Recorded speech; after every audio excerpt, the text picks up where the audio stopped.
Going to talk about a picture in England of Malta. So this is a picture in England featuring Malta. We buy quite a lot of pictures in England and send them to Malta. This is one which is on the cusp of being worth sending to Malta or not. So what I'm going to do with this picture is, because it's not huge value, I'm going to try and sell it in England. If I can't sell it on England, I'll put it on eBay. If I can't sell it in England, I will send it to Malta. If I send it to Malta, I have to pay the post, I have to pay the customs. I have to faff around with the postal service and possibly the customs as well if they pick it out as being something they want to look at more closely. The VAT on imports in Malta for normal things is 18%, beg your pardon. For some antiques, some cultural items, it's 5%. There is no written definition in Malta of a cultural item. It is left to the judgment of the customs officer. If it is exceedingly expensive on the declaration, it's very likely they will refer it to the heritage people in Malta, who will check the evaluation and check the item is what it says it is. If it is something they think ought to be a heritage item, a cultural item, they will also refer it for inspection. The inspections in Malta are 5% of the value. That's not VAT, that is the inspection fee. So I'm going to go over it again. This English picture of Malta, it probably was painted in Malta. It came back to England.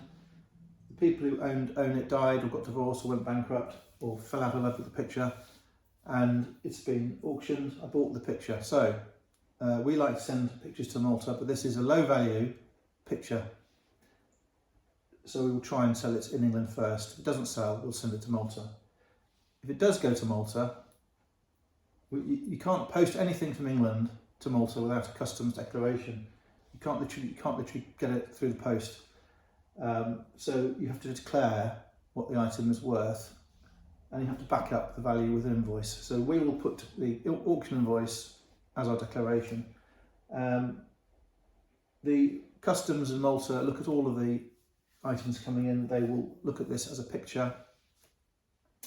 Because it's a low value and it's 20th century, they might not bother to refer it to the heritage people in Malta, who are the superintendents of cultural heritage.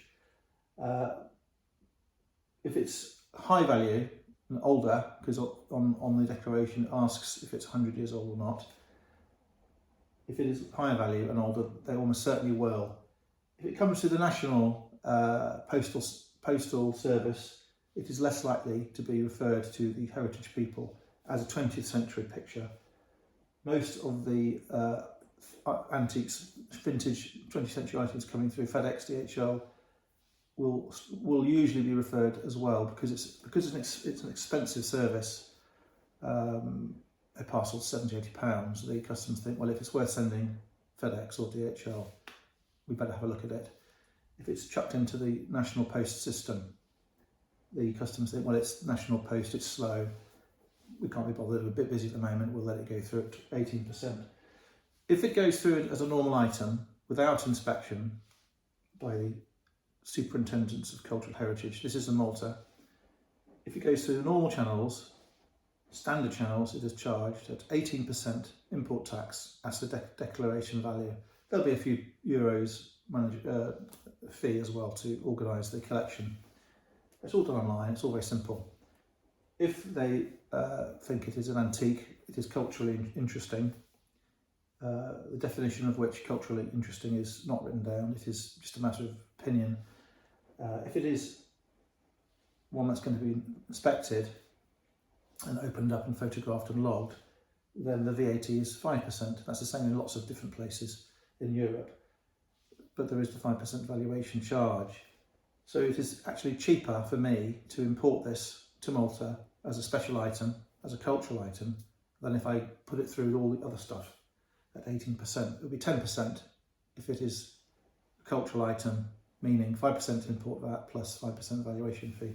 So lots of the stuff we import does go through the inspection route, and we're obviously pleased with that. Though it's slow, it saves us money. Okay, the video is not about the post, the video is about the picture. We've got a large picture it is, to many people, that will be hideous. And my auto reflex on this picture is somewhat shock, because it is slightly garish. But I know from experience that when you get a painting of a certain size, you have to look again at it and really work out whether it's a good picture or not. My feeling with this is it's an amateur painting, but the problem for me as a dealer, it's so easy to let it go, to pass it on to look at another picture, but it is actually a good picture. Though it's amateurish and it's naive and it's simplistic and it's 20th century and it's not rushed but simply done, it is still for the market the sort of picture people want to buy.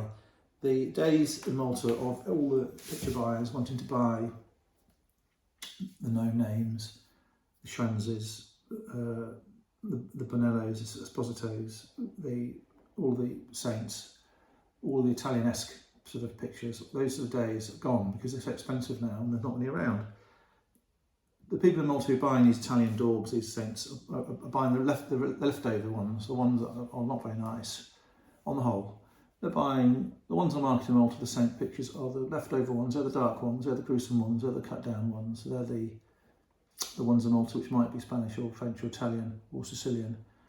They might have poor condition. The best of the bunch have been taken, and if a good Maltese saint picture comes on the market, it's going to be bought by the local government or by the government or a bank or a proper collector in Malta. And some of the proper collectors in Malta have got deep pockets, so everyone else has to pick the leftovers on those old pictures. Some of the older watercolours are faded, have blotches, have damage, have creases, have bits missing, are unsigned, are not particularly interesting scenes. So it's a sort of form of ranking. The thing about the 20th century pictures is a lot around, and if you are willing to buy a 20th century picture, you can get a big, nice, bright picture. And this thing here will look nice in a modern Maltese house. It'll go in the kitchen, it'll go in the bedroom, it'll go in the bathroom, whatever. And apart from the fact you've got this all on board, you've got this frame with this cloth effect texture. It's not actually cloth, it's a cloth effect. And in its day, that would have been not a good frame particularly, but it would have been a contemporary frame, which you wouldn't get before perhaps 1960, you wouldn't get perhaps after perhaps 1975, 1980. So you've got a picture from the 60s, 70s or 80s, framed from the same time. And it was framed in Bristol by these people here. So it was framed in England, and you have a contemporary pairing of the picture and the frame, and that's a quite important thing. So if you can bear to buy an amateurish painting from England, if you can bear to buy a slightly strange frame, plastic actually, the trim is plastic on a wooden back, you get a big picture for your money.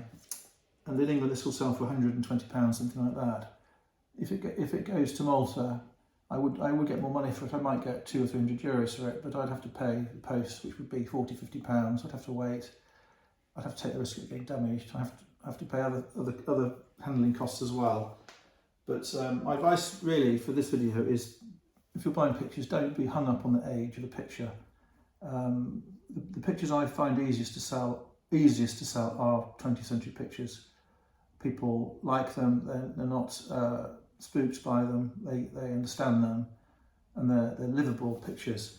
As I say, some of the old dark religious pictures or boring small oils are quite hard going, and they're interesting academically and nice things intrinsically.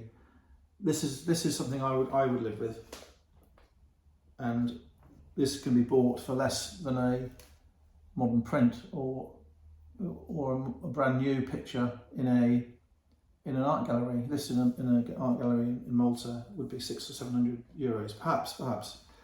And if you had it reframed in Malta or England, they would want £80 perhaps to have the frame made. So broaden your when you're buying pictures, broaden out what you're willing to look at. Also consider prints as well.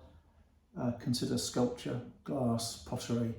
There's other types of furnishing, other types of artwork which you can buy, and if you're willing to wait, the time will come when this will be 100 years old. It's not too far off. In 30, 40 years, that will be an antique picture itself. It's vintage at the moment, or collectible at the moment.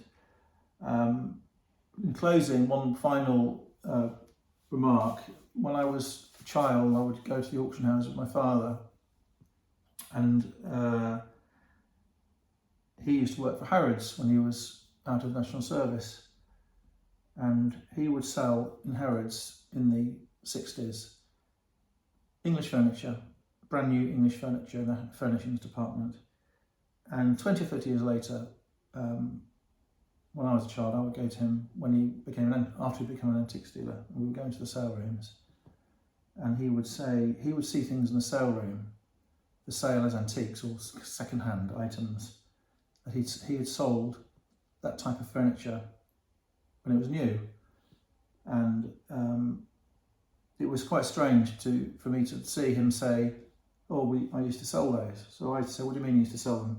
He said, "I used to sell them in London when they were new items." So there is this drag, and what is new now, or nearly new, quite soon becomes antique or collectible. Okay, thank you.